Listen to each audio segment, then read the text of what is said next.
se encuentra junto al templo, que en ese tiempo era majestuoso y el cual Herodes, el rey, lo reconstruyó.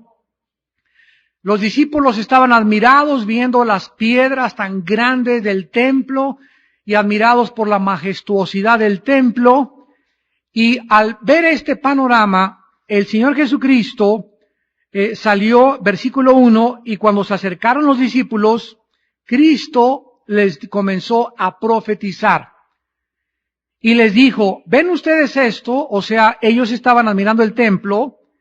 Y Jesús les dijo, de cierto les digo que no quedará aquí piedra sobre piedra que no sea derribada. O sea, Cristo estaba adelantándose a un evento que sucedió 70 años después. Cuando en el año 70 después de Cristo llegaron los romanos encabezados por el general Tito, hijo del emperador romano Vespasiano, y arrasaron con Jerusalén y no quedó piedra sobre piedra. Cristo les contesta esta respuesta en el Evangelio de Lucas capítulo 21 y en Marcos capítulo 13, cuando los discípulos le preguntaron en el versículo 3, ¿cuándo serán estas cosas? Esta primera pregunta, ¿cuándo serán estas cosas? Se refiere cuándo el templo será derribado. Pero las últimas dos preguntas que le hicieron a Cristo, ¿qué señal habrá de tu parusia o de tu venida? Y en tercer lugar, ¿y qué señal del fin del siglo? Las contesta en el Evangelio de Mateo capítulo 24. Hemos podido analizar todas estas señales. A los que les interese la serie la pueden ustedes conseguir en CD o en audiocassette o en VCD o en video, como ustedes la quieran. Ahí la tenemos a su disposición y es una serie profética muy interesante. Pero vamos ahora en el versículo 15 a terminar, y este mensaje en esta tarde se llama Las últimas señales, de la serie Señales del fin del mundo. Nuestro tema en esta tarde es las últimas señales. En el versículo 15, Cristo les da una señal a los judíos que se encuentren viviendo cuando el anticristo, nombrado aquí en el versículo 15, el delugma eremosis, que se tradujo la abominación desoladora que habló Daniel, para que ellos pudieran saber que cuando un hombre viniera a Israel y celebrara un pacto entre los palestinos y entre los judíos, o entre los árabes y entre los judíos, prometiéndoles a los judíos 7 años de paz y tranquilidad y de respeto, y prometiéndoles a los árabes y a los palestinos también terrenos y tierras y propiedades y paz. En ese momento se iniciaría lo que en el capítulo 9 de Daniel se conoce como la semana 70ª de Daniel, o lo que también se conoce como la tribulación. Aquí en los martes, todos los martes, aquí a las 6:30 de la tarde, 7 de la noche, estamos enseñando el libro de Apocalipsis. Son ustedes bienvenidos. La entrada es gratis. Todos los martes a las 7 tenemos el estudio de Apocalipsis. Y en este estudio he venido tratando de enseñarles que esta semana de los 7 años está dividida en 3 partes. Los primeros 3 años y medio se conocen como la tribulación. Después de la tribulación entra exactamente a la mitad de la semana lo que se conoce como la gran tribulación, versículo 21. Porque habrá entonces gran tribulación, cual no la ha habido desde el principio del mundo hasta ahora ni la habrá. ¿Cuándo comienza la gran tribulación? Cuando vean la abominación desoladora. Cuando el anticristo entre a la ciudad de Jerusalén y viole, sacrifique tal vez como lo hizo Antíoco Epífanes, un prototipo del anticristo en el año 170 antes de Cristo, sacrificó un cerdo, un puerco, un marrano, un cuche, como tú le quieras llamar, ahí en el templo, lo cual es una profanación, es un sacrilegio para la ley judía. porque el puerco, el cuche, el marrano, como se llame, el cerdo, es un animal inmundo para los judíos en cuanto a la ley.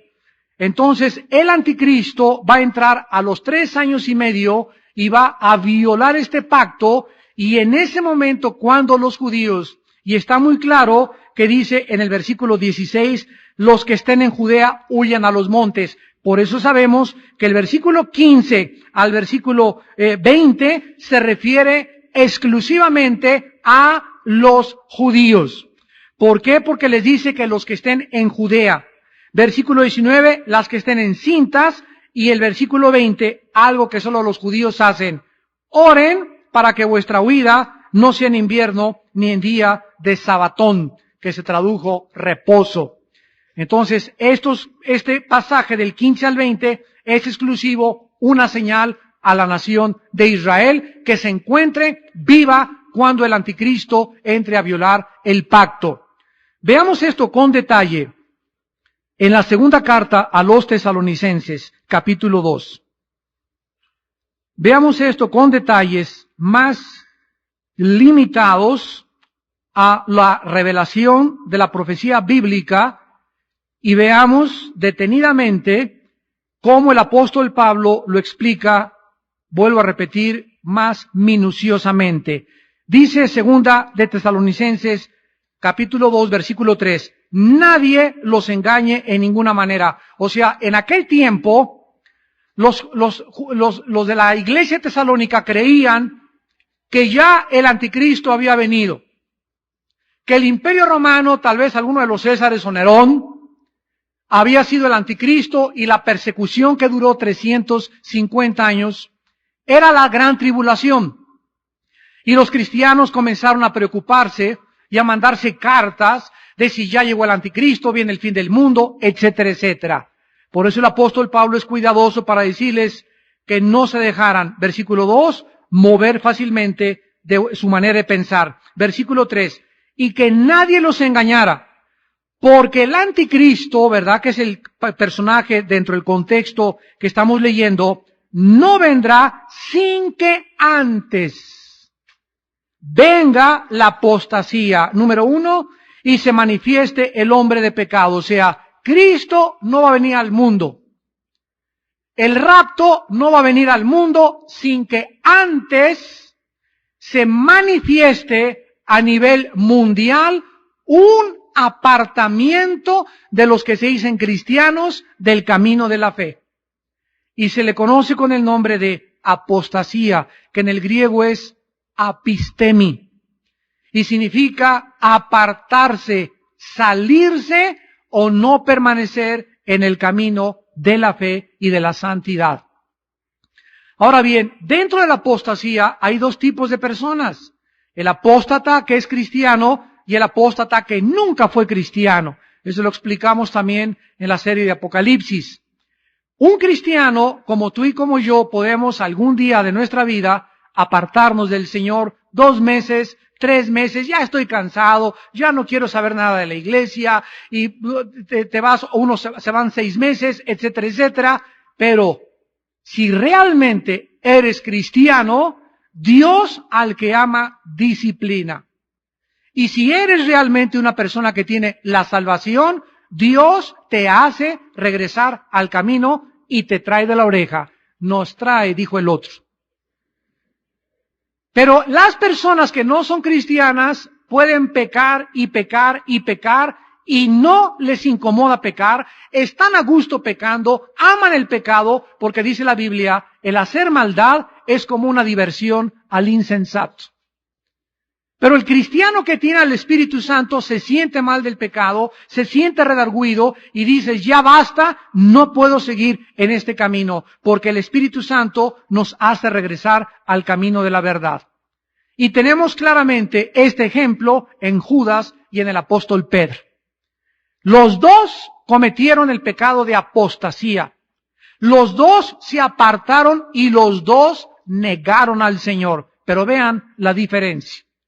Cuando el apóstol Pedro iba a apartarse de Cristo y lo iba a traicionar, porque cometió el pecado de alta traición, que en la guerra se castiga con la muerte o con una corte marcial, Pedro iba a ser atacado y Cristo le anticipa y le dice, Pedro, quiero decirte que Satanás ha pedido permiso a mi Padre de zarandearte como al trigo, de darte una revolcada tremenda, pero yo he orado para que tu fe no falte. O sea, cuando venga Satanás y te ataque y te saque del camino, dice Cristo, yo, Pedro, voy a intervenir por ti, para que tu fe no falte. O sea, para que seas restaurado. Pero a Judas no le dijo absolutamente nada. No intervino por él, no oró por él. ¿Por qué? Porque en Juan capítulo 17, en la oración sacerdotal de Cristo, Jesús claramente dijo, Padre, de los que me diste, ninguno se perdió más que el hijo de perdición.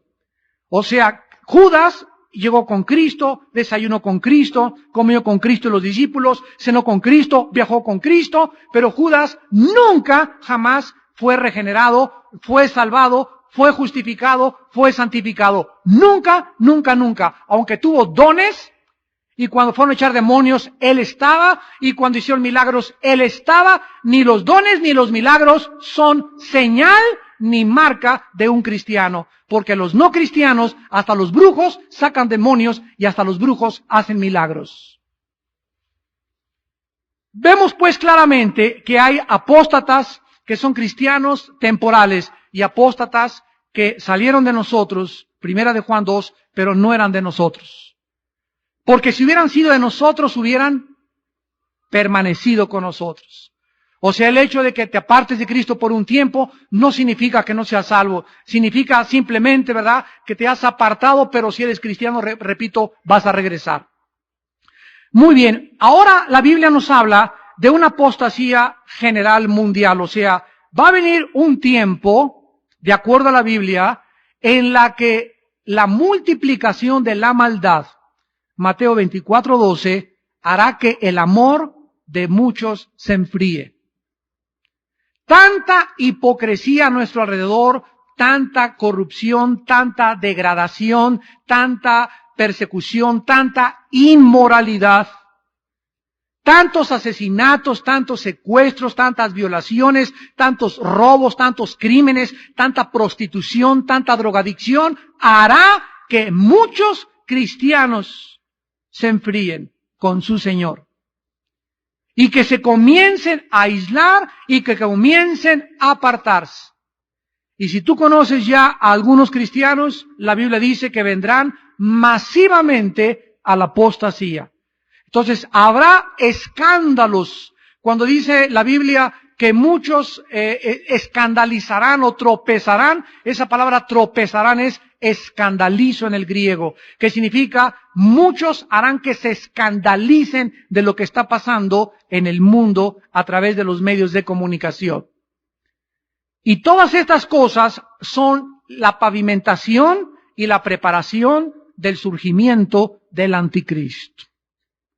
Ahora bien, la segunda señal que Cristo da en segunda de Tesalonicenses es que el anticristo se tiene que manifestar también antes de que Cristo venga por nosotros. O sea, que los cristianos vamos a conocer a la persona del anticristo. Y tal vez en esa época, como tú estás frío, como estás apartado, y te agarre en pecado, y como están las cosas sucediendo en el mundo, que se están precipitando con una velocidad vertiginosa, y a ti te agarre fuera de baranda, como decimos, o de banda, o te agarre totalmente fuera del camino de la verdad, serás engañado. Porque la única garantía que tenemos para no ser engañados por lo que la televisión, los medios de comunicación, las falsas señales, lo que la ciencia está descubriendo, para que no nos vayamos con la finta, necesitamos caminar en el camino de la santidad. Es la única garantía que Dios nos da de que podamos evitar ser engañados. Continúa el versículo 4 y dice en segunda de Tesalonicenses 2:4 que este hombre, el hombre de pecado, así se le llama, o el hijo de perdición, se opone y se levanta contra todo lo que se llama Dios o es objeto de culto. Antes de que el anticristo surja, habrá un movimiento internacional antisemita y anticristiano. Actualmente un estado en Estados Unidos de Norteamérica tenían en uno de los tribunales superiores de justicia un púlpito como este, con un libro, con la Biblia labrada en piedra a la entrada de la Corte Federal de Justicia en un estado americano.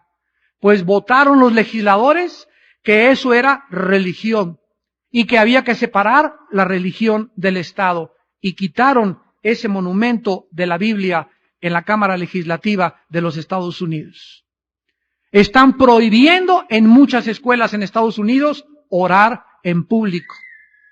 Están prohibiendo que la gente pueda manifestar ya abiertamente lo que por 500 años los principales fundadores de Estados Unidos y el primer presidente de Estados Unidos, George Washington, Abraham Lincoln, Thomas Jefferson, Blaise Pascal, Isaac Newton, en Europa, los grandes hombres de ciencia que fueron cristianos, políticos cristianos, ahora están apostatando, se están apartando del camino de la verdad.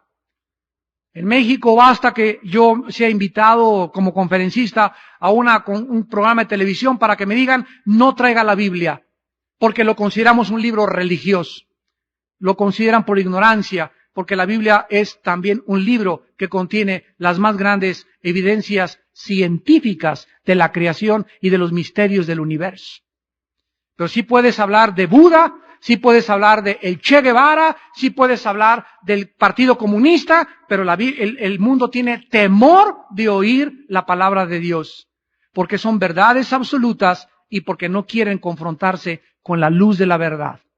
Entonces todo este panorama está preparando el camino para el anticristo, y dice la Biblia, versículo 4, que se va a sentar en el templo de Dios como Dios, haciéndose pasar por Dios.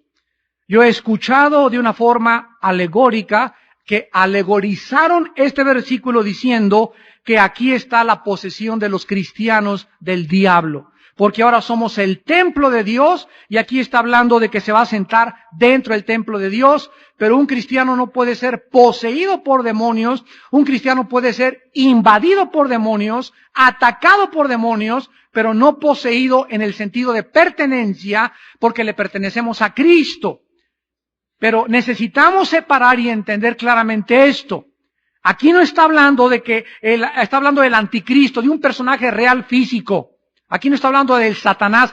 Satanás va a estar detrás del anticristo, pero aquí está hablando que el anticristo se va a entrar al templo, va a violar el templo, se va a sentar en el templo y se va a hacer pasar por Dios. Entonces no se refiere a nosotros una invasión demoníaca, que el diablo se va a sentar en el templo de la iglesia. Esto no se refiere a eso. Esto se llama alegorizar o espiritualizar demasiado lo que la palabra de Dios no enseña. Porque dentro del contexto está hablando de un hombre físico, y lo vamos a comprobar. Versículo 7. Porque ya está en acción el misterio de la iniquidad. Aquí esta palabra iniquidad es anomia. El misterio de la anarquía, de la rebelión. La palabra anomia significa literalmente sin ley. Esta anarquía que hay en el mundo donde, Dios mío, ¿de veras existirá Dios? Parecería que cada quien hace lo que le da la gana. Ya no hay protección a los ciudadanos en la calle, en las carreteras ya pueden hacer un movimiento y hacer una manifestación y bloquear las carreteras federales, pueden bloquear las calles las personas, pueden asaltar el edificio de los maestros, pueden agredir a la policía, y volteamos por todos lados, y sin que nos demos cuenta está creciendo y creciendo y creciendo la iniquidad, la anarquía, la rebelión del ser humano contra todo lo que es autoridad. Los hijos ya, ¿y tú qué viejo que me ves? Así le dicen al papá ya. Una rebelión abierta, los hijos, ya los papás no se ven imposibilitados. Muchos hijos son como papas calientes en las manos de los papás, no saben qué hacer con esa papa caliente, no saben cómo tratar a sus hijos, si correrlos, si no correrlos, si sacarle la marihuana de su casa, si no sacársela. Estamos viendo, y se le llama el misterio de la iniquidad. Ya está en acción y va a crecer. Solo que hay quien al presente, ¿qué cosa? ¿Quién está impidiendo que la maldad se desborde sobre el mundo como debería de desbordarse. La presencia tuya y mía en esta vida. Nosotros somos la sal de la tierra. Y la sal tiene la característica de preservar. Tú a una carne descompuesta no le puedes echar sal.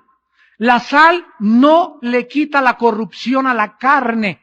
La sal preserva si tú le echas que no se descomponga. Pero una vez descompuesta, la sal ya no tiene ninguna función. Nosotros no estamos en el mundo, amados, para acabar con la maldad y acabar con los secuestros y acabar con los robos y acabar con la pornografía. Estamos aquí para impedir que la pornografía, los robos, los secuestros, los adulterios, la prostitución no se manifieste como se podría manifestar cuando nosotros dejamos de alumbrar y perdemos nuestro testimonio. Cristo dijo en Mateo 6 que un cristiano que pierde su testimonio ha perdido su sabor. La sal no solamente preserva, sino que le da sabor a la comida. Y el único sabor que tú le puedes dar a tu amiga, a tu amigo, a tu familia, es cuando les hablas la palabra de Dios, los consuelas, los exhortas, los animas, los levantas, porque las palabras de Cristo son espíritu y son vida. Pero cuando tú ya no hablas de Cristo, cuando tú ya no tienes un testimonio, dice la Biblia, no sirves para nada más que para ser pisoteado como un vulgar payaso en el suelo.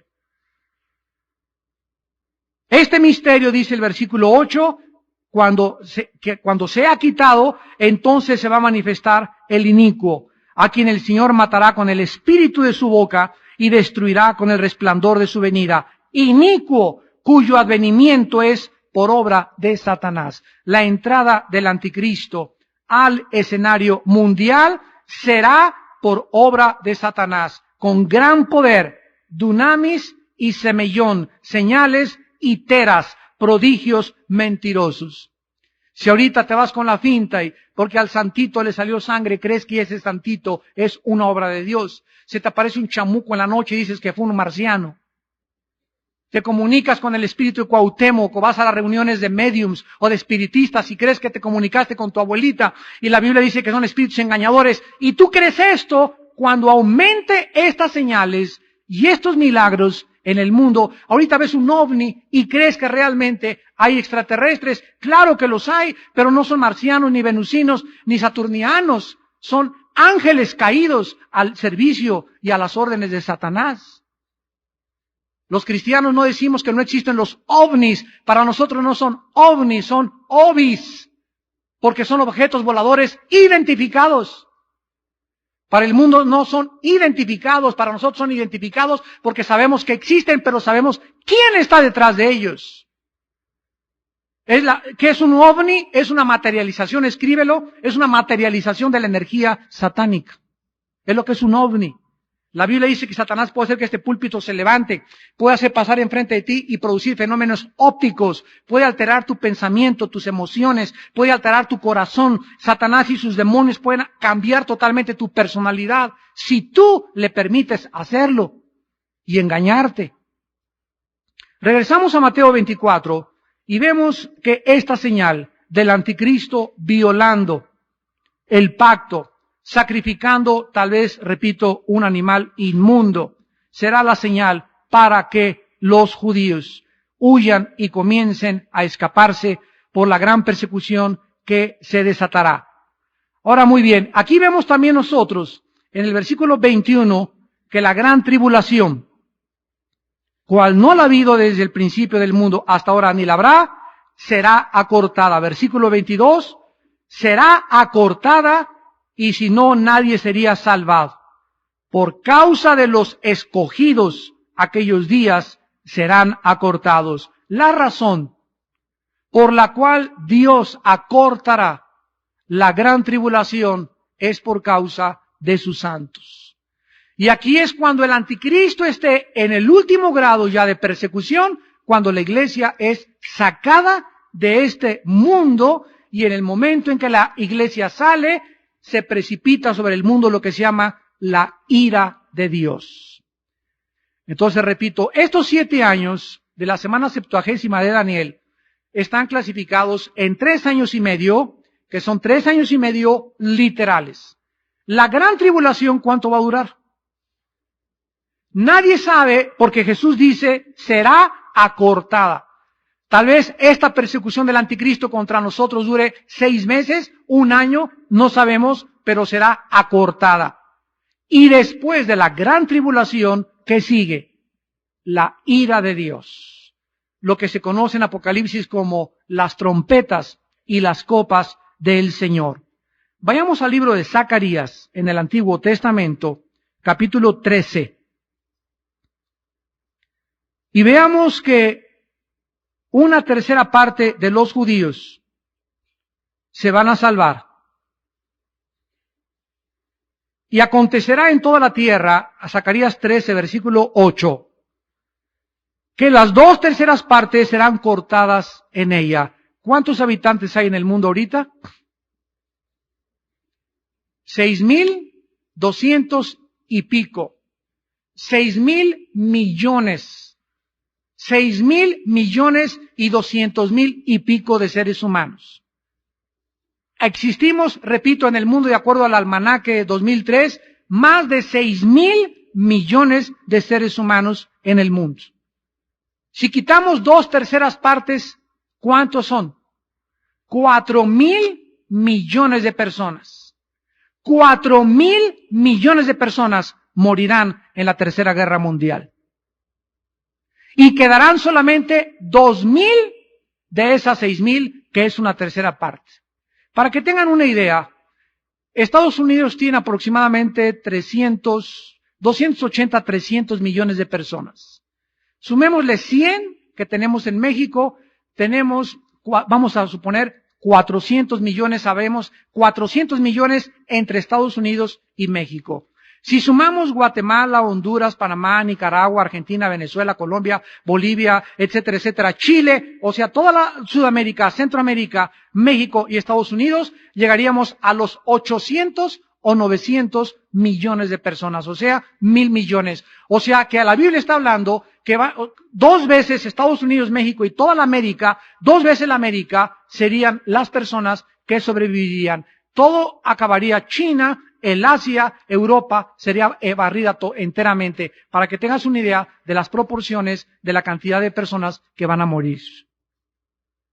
Y todas estas personas que van a morir, morirán a través de holocaustos nucleares. Hace algunas semanas le preguntaron al primer ministro de Israel, Ariel Sharon. Señor Sharon, un periodista de la revista Newsweek, en vista de que ustedes están entregando territorios y entregaron la Franja de Gaza, el Banco Oriental, y están a punto de entregar la franja que divide Siria con Israel, que se conoce como las colinas del Golán. Ustedes están prácticamente rodeados de enemigos. ¿Qué pasaría si los árabes usaran Gaza, Jericó y las colinas del Golán y se decidieran a hacer un ataque como el que planearon el mes de junio de 1967 y que se conoció como la Guerra de los 6 días? Y Sharon contestó, no nos quedaría más que lo que sabemos se llama Operación Sansón. ¿Cuál es la Operación Sansón dentro de la milicia y la estrategia militar de Israel? Que cuando Sansón ya vio que no podía con los filisteos porque le habían sacado los ojos y le habían cortado la melena, se puso en medio de 2 columnas en el libro de los Jueces y le dijo a Dios, Padre, antes de morir, por favor concédeme acabar con los filisteos, que fue la misión que anteriormente se le había encomendado. Entonces Dios le da la fuerza a Sansón antes de morir y él empuja las columnas y él muere junto con los filisteos. Entonces la operación Sansón deriva su nombre de la muerte de Sansón. ¿Qué significa? Dijo Sharon, que si nos atacan nuestros enemigos, estamos dispuestos a usar armas nucleares y morir junto con ellos. O sea, nos morimos todos. Esto, de acuerdo a la Biblia, no va a suceder porque en el momento en que Israel sea atacado y traten de exterminarlo para decir se acabó la nación, Cristo vendrá con sus ángeles. Gracias a Dios.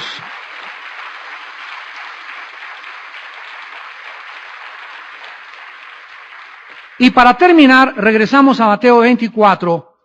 Y entonces Cristo, ya vimos todos los falsos cristos y todas las demás señales. Dice en el versículo 27, la última señal, Mateo 24, 27, porque como el relámpago que sale del oriente y se muestra hasta el occidente, así será también la venida del Hijo del Hombre. Porque donde quiera que estuviera el cuerpo muerto, allí se juntarán las águilas. O sea, si tú vas por la carretera y ves sopilotes volando, ¿qué cosa asumes o deduces inmediatamente? Que abajo de los sopilotes forzosamente hay una vaca muerta o un animal muerto. Donde veas buitres hay descomposición. Donde esto significa que donde hay inmoralidad hay juicio. Donde ustedes vean el cuerpo muerto, allí se juntarán los buitres o las águilas. La palabra retos, que se tradujo águilas, se usa con los opilotes y los buitres en el griego. Dice el versículo 29, e inmediatamente después de la tribulación de aquellos días, el sol se oscurecerá. Todo esto lo estamos viendo los martes en Apocalipsis. El sol no va a alumbrar, la luna no va a alumbrar, y las estrellas caerán del cielo, y las potencias de los cielos serán conmovidas. ¿Cuál es la señal final de que Cristo viene? Las perturbaciones cósmicas. ¿Saben ustedes lo que acaba de pasar en estos últimos días con el planeta Marte? Para que tengan una idea, los que todavía no conocen mucho de astronomía, este es el Sol y la Tierra tiene un movimiento alrededor del Sol, lo mismo que los demás planetas. Todo el sistema solar que se conoce, ¿verdad?, dentro de la astronomía, gira alrededor del Sol. Y todos tienen una elipse perfecta alrededor del Sol. Si la Tierra hiciera lo que hizo Marte, ¿saben lo que hizo Marte? O sea, Marte, aquí está la Tierra y sigue Marte. Entonces, ¿qué hizo Marte? Hizo esto, que cuando pasó cerca de la Tierra, se desvió de su curso y se acercó a la Tierra a 55 millones de kilómetros. La distancia de Marte a la Tierra es de 80 y punto y fracción millones de kilómetros. Se acercó 55 millones, o sea, se acercó una tercera parte de su elipse alrededor del Sol. Nadie ha querido, de los astrónomos y las revistas que yo he leído, ¿por qué sucedió esto? Dicen, sucedió hace 60,000 años y va a volver a suceder entre otros 60,000 años. Espérame tantito, hace 60,000 años, ¿quién te lo contó, tu abuelita? Bueno, según los cálculos que vemos, ¿cuáles cálculos? ¿Qué fue lo que hizo que Marte se saliera de su elipse y se metiera y se acercara peligrosísimamente a la Tierra, un 30% de su elíptica órbita alrededor del Sol? ¿Qué fue lo que lo hizo? ¿Qué fue lo que lo empujó? ¿Qué fue lo que la acercó? Si la Tierra se hubiera escuchen, si la Tierra se inclina medio grado de su inclinación de 23 grados y medio sobre su eje en su movimiento de rotación, se acaba la vida en la Tierra. Medio grado. Ya no digamos el 30% del acercamiento de Marte al planeta Tierra.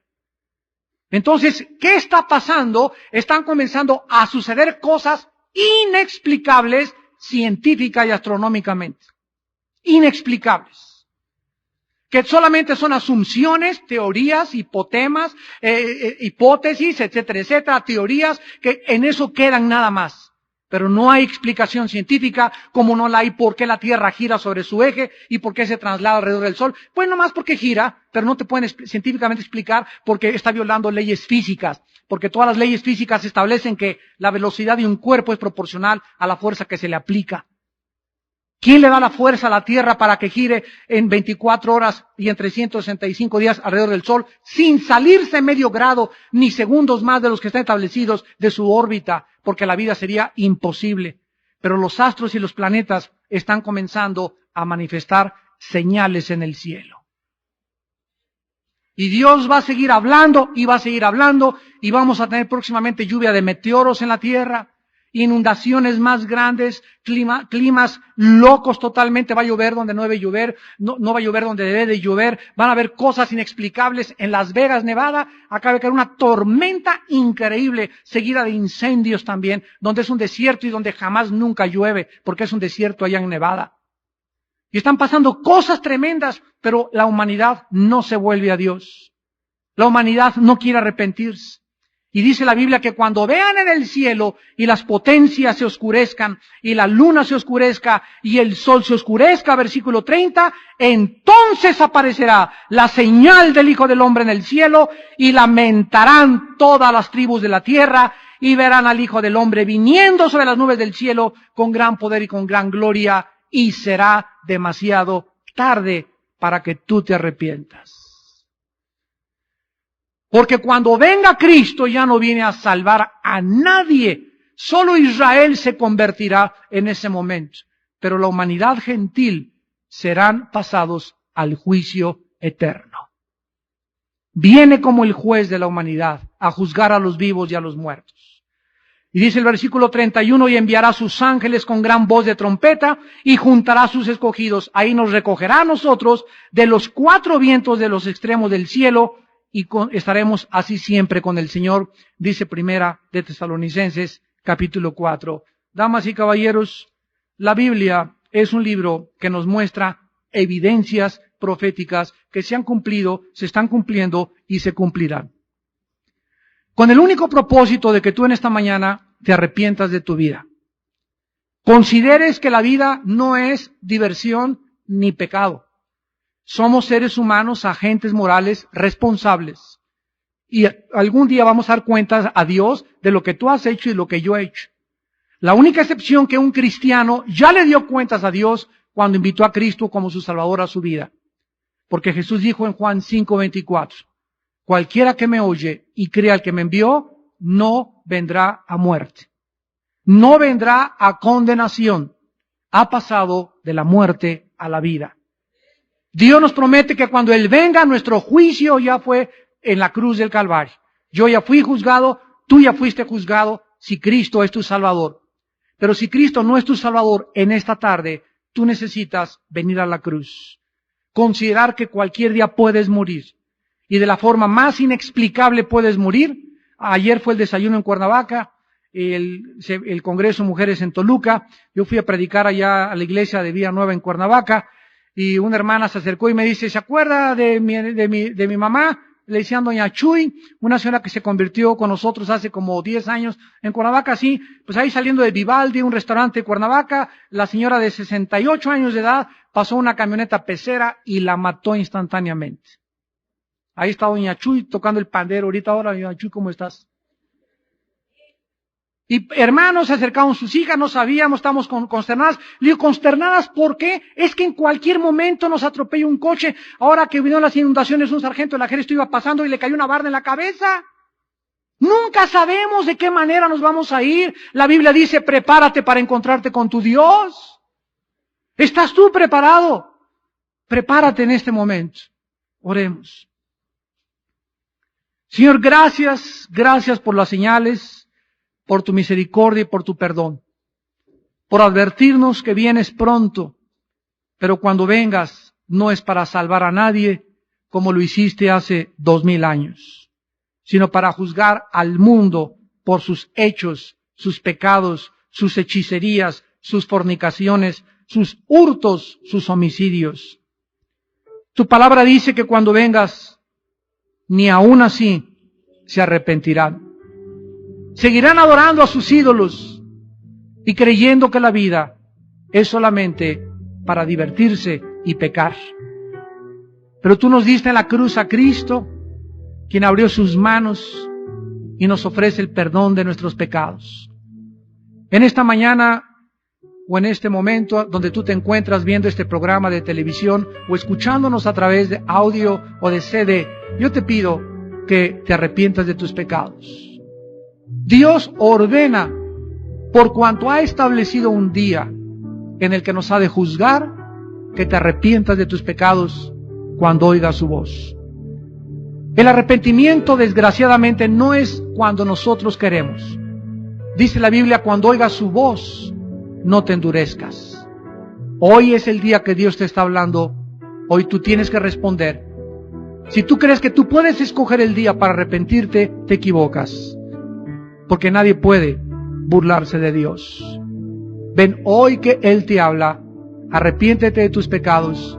Cree que su Hijo Jesucristo murió en una cruz en tu lugar, que dio su sangre por tus pecados y mis pecados, y que a los 3 días resucitó de los muertos, y pídele en este momento entrar a tu corazón como tu Señor y tu Salvador.